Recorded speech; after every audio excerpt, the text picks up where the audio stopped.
then read for them his preliminary draft of the Emancipation Proclamation announcing that as of January 1st, 1863, all slaves within states still in rebellion against the Union would as a fit and necessary war measure be declared free thenceforward, and forever. Although the document did not cover about 425,000 slaves in the border states that remained loyal to the Union, it was historic in scope. It released from involuntary servitude more than 3.5 million blacks, almost half of the population of the South, who were a key pillar of the military effort and economic system of the 11 Confederate states. It thereby delivered a crushing blow to Southern lifestyle and culture going back about 200 years. And Lincoln made a special point that this momentous measure was his alone. Whatever its consequences, he was solely responsible. A similar act of probity and courage would be hard to find in the annals of American politics. It confirmed that the 16th President of the United States was a giant, an extraordinary man, and leader, in more ways than physical, which he was also, at 6 feet 4 inches and 185 pounds. Born dirt poor in a primitive one-room cabin in Kentucky, Lincoln taught himself to read and write, studied law by reading Blackstone's Commentaries on the Laws of England, and was a successful, and, eventually, wealthy, lawyer by the time he ran for the White House. He was an astute politician, and served 4 terms in the Illinois legislature and 1 term in the U.S. House of Representatives before gaining a nationwide prominence in 7 debates with Senator Stephen Douglas. Lincoln lost the 1858 race for the U.S. Senate, but 2 years later defeated 3 candidates for the White House. He won a solid electoral majority and popular vote plurality, despite fierce opposition in the South, where he carried only 2 of the 996 counties. Lincoln was a strong and self-confident president who did not hesitate to make the maximum use of his constitutional powers. After the rebels fired at Fort Sumter on April 12, 1861, Lincoln almost immediately called out state militias, expanded the Union's army and navy, blockaded southern ports, closed post offices to treasonable mail, and ordered the arrest and military detention of suspected traitors. The presidents, he said, strengthened the role of the presidency in relation to Congress and the courts. And Lincoln was a progress-minded president who was determined to strengthen the national economy by advancing the development of the American West. On July 1, 1862, while the Union's resources were stretched thin by the costly war, he signed the Pacific Railway Act that committed the federal government to subsidy the construction of the Transcontinental Railroad, one of the greatest engineering projects of the 19th century. The new coast-to-coast link did what Lincoln hoped it would do. It dramatically speeded up continent-wide trade, transportation, and settlement.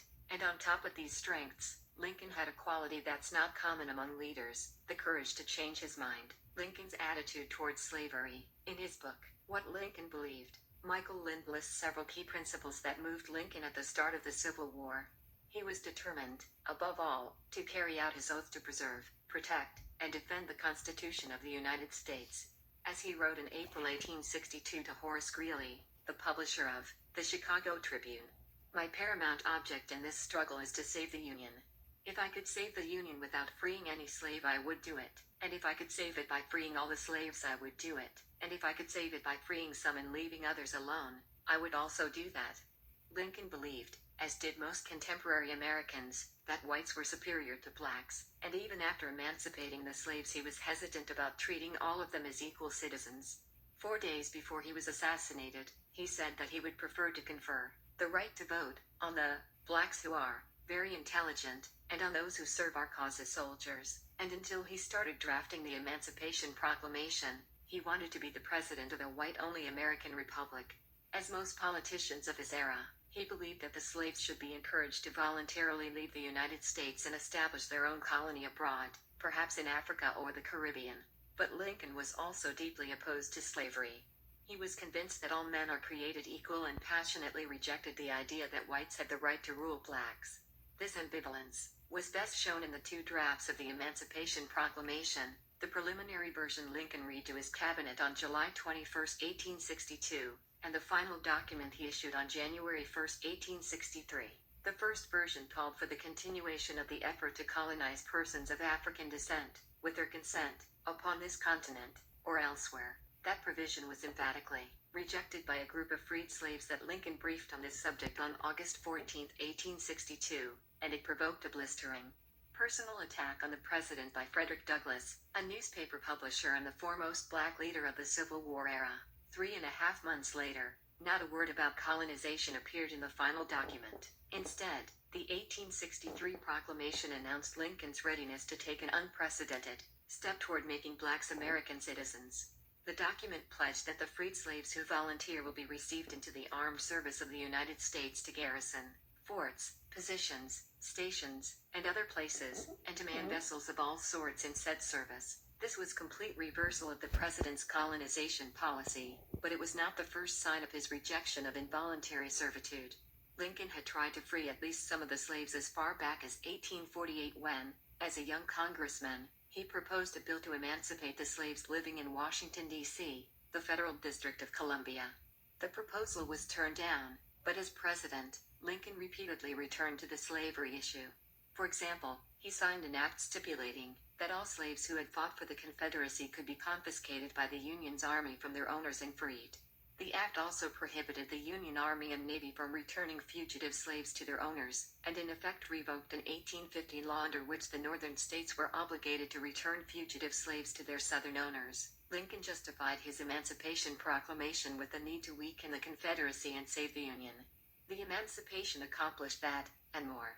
It resulted in the Union's enlistment of 180,000 free blacks who speeded up the defeat of the Confederacy and paid for their freedom by fighting and dying in the war. It turned popular opinion in Britain, France and other anti-slavery countries in favor of the Union, and ended the Confederacy's hopes of gaining international legitimacy as an independent state.